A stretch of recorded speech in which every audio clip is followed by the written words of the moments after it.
हम लोग modern history start कर रहे हैं। मॉडर्न हिस्ट्री, आधुनिक भारत। हिस्ट्री हमारा 3 फेजेज में डिवाइडेड है।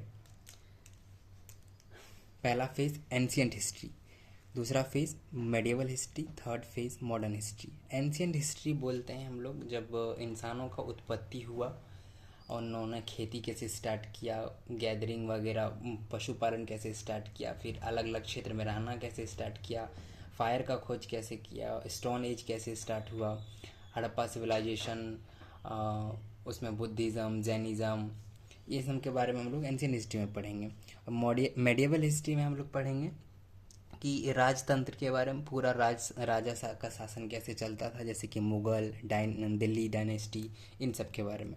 और मॉडर्न हिस्ट्री में हम लोग जानेंगे ब्रिटिश का आना, ब्रिटिश का आगमन हमारे इंडिया में हुआ तब से लेकर 1947 तक, जब तक हमारा देश आज़ाद नहीं हुआ। इस पूरे फेज़ को पढ़ेंगे जिसको हम लोग मॉडर्न हिस्ट्री बोलते हैं।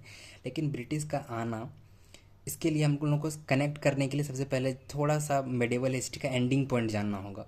ब्रिटिश आए और डायरेक्ट शासन नहीं करने लगे थे। उस टाइम हमारे देश में कई राजाओं का शासन था, तो ऐसा नहीं है कि कोई भी आके यहाँ पे शासन कर लेगा। अपना अपना सबका क्षेत्र था, जैसे कि मुग़ल का अपना क्षेत्र, मराठा का अपना क्षेत्र। तो इसके लिए होना क्या होगा, पहले कि इंडिया में अंदरूनी तौर पर सब कमज़ोर पड़ेंगे, उसके बाद ब्रिटिश उसका फ़ायदा उठाएंगे और यहाँ पे एंटर करेंगे। कहा जाता है कि भारत का ब्रिटिश का गुलाम बनने के पीछे हिंदुस्तान का खुद हाथ था। मीन्स अंदर में सब इतने टूट गए, लड़ गए कि उसका फ़ायदा ब्रिटिश ने उठाया। मान लीजिए आप लोग दो दोस्त हैं, दो दोस्त आपस में दुश्मन बन गए अंदर में ही, लेकिन थर्ड पार्टी कोई और एक दुश्मन आया, तो मैं ये बनता है मैटर कि हम लोग पहले एकजुट होकर थर्ड पार्टी को हराएं, ना कि बाहर के पर्सन को एंटर होने दें। वही चीज़ नहीं हुआ था हिंदुस्तान में। अंदर में ही इतनी खामियां भर गई थी कि बाहर के लोगों ने फ़ायदा उठाया, मीन्स ब्रिटिश ने। ब्रिटिश, तो उसके लिए हम लोग को सबसे पहले इसका जो एंडिंग पॉइंट हमने बताया वो जानना पड़ेगा। उस टाइम सबसे बड़ा शासन, मीन्स सबसे बड़े एरिया में शासन करने वाला था मुग़ल। मुग़ल को शहंशाह हिंदुस्तान कहा जाता था। मीन्स पूरे भारत देश पर इनका शासन था। मराठा भी थे और भी थे, बट मुग़ल का शासन जैसा नहीं, इसलिए इनका नाम दिया गया था शहंशाह हिंदुस्तान। तो मुग़ल का पहले डिक्लाइनेशन होगा, मतलब उनका पतन होगा। मुग़ल का पतन होगा, पतन का मतलब डिक्लाइन होगा। ये इनका ध्वस्त होगा तब ब्रिटिश यहाँ पे आगमन हो पाएंगे। तो मुग़ल का पतन होने का कारण क्या क्या बना था, इसके बारे में हम लोग पहले जानते हैं। मुग़ल का पतन का कारण था औरंगज़ेब। औरंगज़ेब के बारे में हम लोग को पता होगा कि ये बहुत ही ज़्यादा क्रूर शासक था। कोई राजा तब क्या होता है जब उसका प्रजा उसके साथ हो, मीन्स प्रजा ही उनको राजा बनाती है। प्रजा नहीं तो राजा कैसे बनेगा कोई। औरंगज़ेब इस बात ये बेवकूफ़ था इस मामले में। जैसे कि सबसे ज़्यादा शासन करने वाला कहा जाता है कि अकबर ज़्यादा देर तक शासन क्यों किया था, वो अच्छा था या बुरा था ये मैटर नहीं करता है। प्रजा को किस तरीके से ट्रीट किया जाए ये मैटर करता है। औरंगज़ेब बहुत कट्टरपन था इसके अंदर, कह सकते हैं धार्मिक नीति में कट्टर था ये कारण, कुछ कारण बताने, बहुत सारे कारण थे, उनमें से कुछ कारण जैसे कि हम लोग बस ओवरव्यू जानेंगे कि मुग़ल का पतन हुआ कैसे था। इनके बारे में डिटेल में हम लोग मेडिएवल हिस्ट्री में पढ़ेंगे। धार्मिक नीति से कट्टर था, मीन्स मंदिर वगैरह, मस्जिद तोड़वाना, मंदिर वगैरह तोड़वाना, ऐसे ऐसे नियम। सबसे बड़ा चीज़ ये किया था जो कि इसके लिए भारी पड़ा, वो था कि राजपूत की नीति में राजपूत जो थे उनके आंतरिक मैटर में इसने इंटरफेयर किया था। राजपूत का अपना शासन चल रहा था, उनके मैटर में हस्तक्षेप नहीं करना था इसे, जो कि इसने किया था। राजपूत नीति के आंतरिक मैटर में हस्तक्षेप। एग्जाम्पल के तौर पर जैसे क्या किया था इसने कि मारवाड़ में, हमारे देश में एक जगह था तब मारवाड़, वहाँ पे राठौड़ का शासन था। राजपूत में ही राठौड़ का शासन था।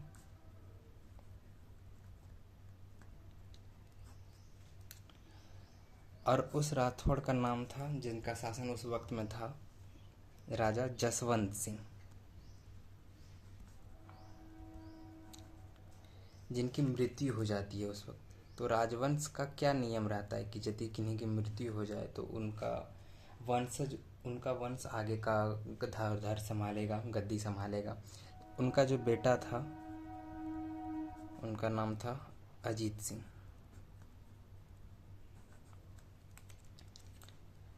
लेकिन प्रॉब्लम ये था कि ये शिशु था, छोटा बच्चा था, तो ये तो अभी राजतंत्र संभाल नहीं सकता है।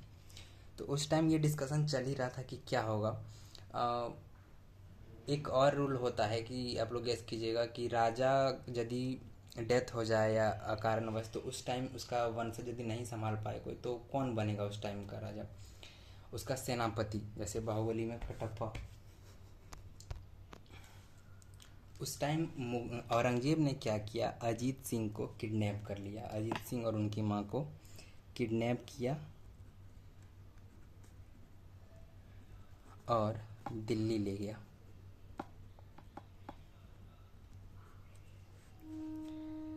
उस टाइम दुर्गादास सेनापति था। उसने अटैक किया मुगल पर, अटैक किया मुगल एम्पायर पर, और इस जो अटैक का नाम दिया गया राठौड़ रिबेलियन।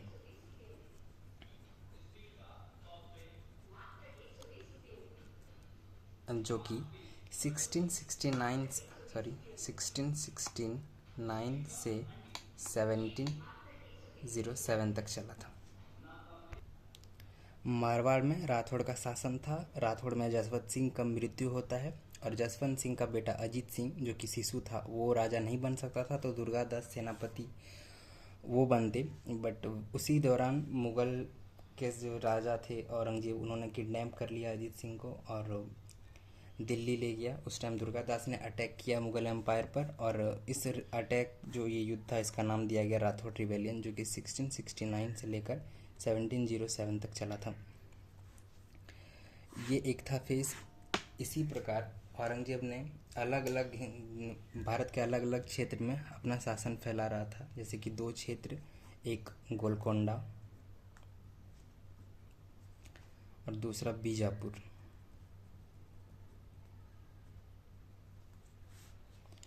गोलकोंडा आज का तेलंगाना है और बीजापुर आज का कर्नाटक। गोलकोंडा का जो शासक था उस वक्त में कुतुब शाही,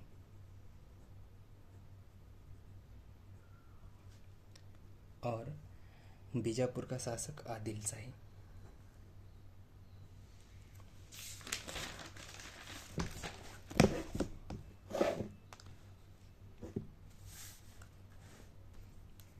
सिक्सटीन 1686 में औरंगजेब ने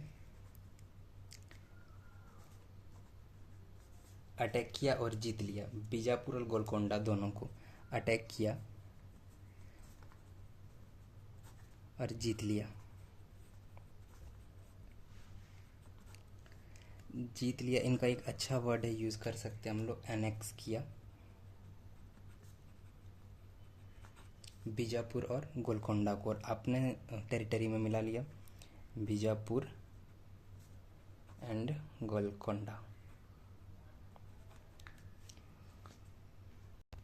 मुग़ल के डिक्लाइनेशन में एक और रीज़न था, वहाँ के जो नॉबल्स थे। नॉबल्स मतलब कोई भी देश पे बहुत बड़े साम्राज्य पे शासन करना इतना आसान नहीं होता है कि एक राजा बैठे एक गद्दी पर वहाँ से पूरा देश पे शासन करे।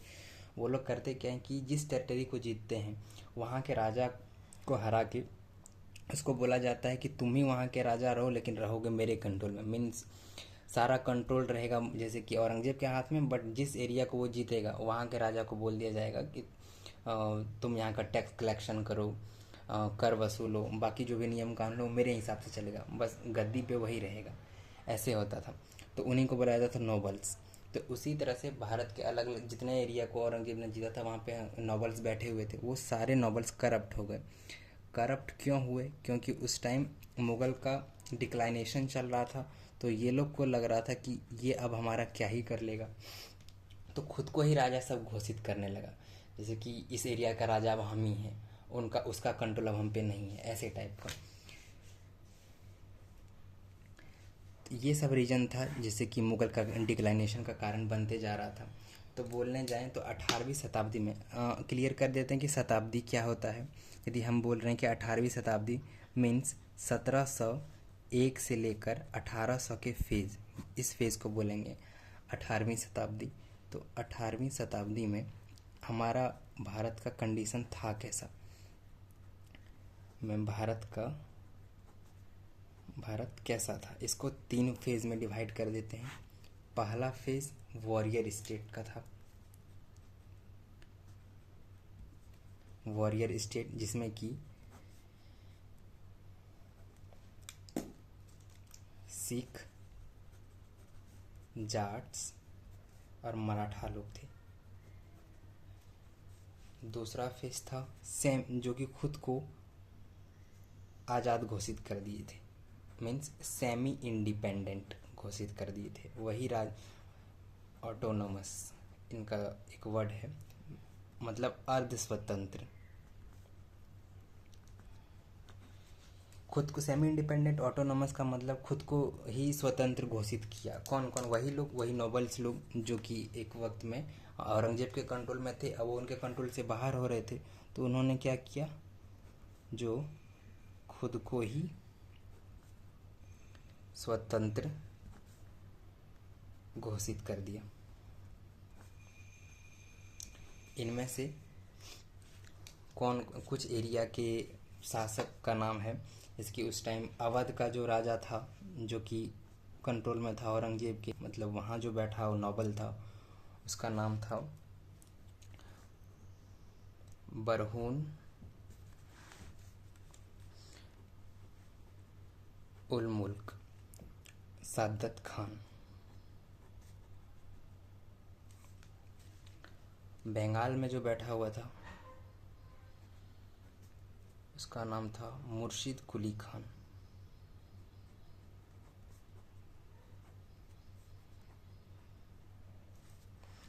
और हैदराबाद में बैठा निज़ाम।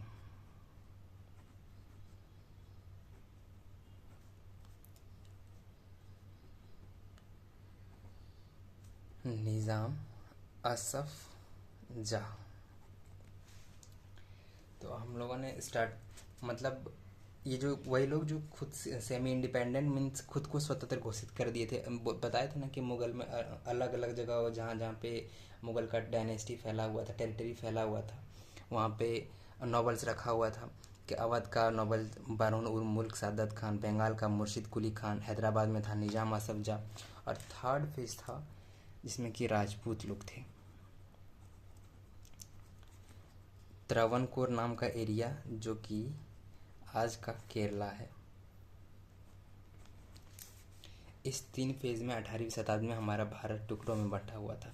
एक वॉरियर स्टेट में सिख, जाट्स, मराठा लोग, और ये वो लोग जो खुद को आज़ाद घोषित करने पे लगे हुए थे, जिसमें कि अवध के बरहून मुल्क सादत खान, बंगाल के मुर्शिद अली खान, हैदराबाद के निज़ाम असफ जहाँ, और राजपूत लोग थर्ड स्टेट मतलब थर्ड फेज में त्रावणकोर एरिया में थे, जो कि आज का केरला है। स्टार्टिंग टू एंड एक बार रिवीजन के थ्रू देखते हैं हम लोग कि आज के केस हम लोग क्या क्या देखा। मॉडर्न हिस्ट्री में मुगल का पतन के बारे में हम लोग पढ़ रहे हैं। मुगल का पतन का कारण क्या बना? औरंगजेब जो कि धार्मिक नीति में कट्टर था, राजपूत नीति में हस्तक्षेप किया था। जैसे कि मारवाड़ में राठौड़ का शासन था, जसवंत सिंह, जिनका मृत्यु होने पर उनका बेटा को शासन मिलता, लेकिन वो शिशु था। इन पर डिस्कशन चल ही रहा था कि उसको किडनैप किया गया औरंगजेब द्वारा, दिल्ली ले गया उसको। दुर्गादास उस टाइम अटैक करता है उसको, अजीत सिंह को छुड़ाने के लिए, और उस अटैक में जीत भी जाता है। उस अटैक का नाम दिया गया राठौड़ रिबेलियन, जो कि 1669 से 1707 तक चला था। उस टाइम कुछ और एरिया जहाँ पे औरंगजेब अपना कब्जा जमा रहा था, एक एरिया था गोलकोंडा जो कि आज का तेलंगाना है, वहाँ पे कुतुब शाही बैठे थे, उसको हराया। बीजापुर जो कि आज का कर्नाटक है, वहाँ आदिल शाही बैठे थे, उनको हराया और उसको खुद के टेरिटरी में मिला लिया। 1686 में औरंगजेब ने बीजापुर और गोलकोंडा को अपने टेरिटरी में मिला लिया, एनेक्स किया, मतलब जीत लिया था। और एक रीज़न था, नोबल्स लोग करप्ट हो गए थे। इसका ये जो अलग अलग राजाओं को हराना, खुद के टेरिटरी में मिलाना, सबसे दुश्मनी मोल लेना, इस सब कारण से ये कमज़ोर होते जा रहा था, सब इसका साथ छोड़ रहे थे।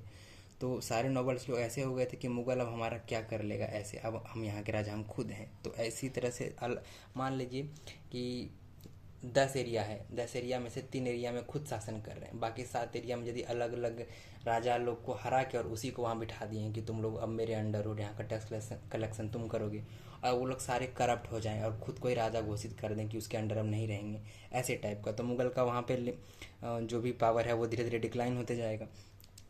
ये सब चीज़ था। तो इसका ओवरऑल समरी ये रहा कि 18वीं शताब्दी में एक्चुअली में किस 3 फेजेस में डिवाइडेड हो गया था हमारा भारत। एक वॉरियर स्टेट में जिसमें कि सिख, जाट्स, मराठा थे, और दूसरा वही लोग जो कि खुद को स्वतंत्र घोषित कर रहे थे, और तीसरा राजपूत लोग। ये था सिचुएशन भारत का। अब हम लोग आगे ये जानेंगे अगले वीडियो में कि इस कंडीशन में ब्रिटिश आएंगे तो कैसे क्या एक्शन लेने वाले हैं, इसके बारे में हम लोग अगले वीडियो में जानेंगे।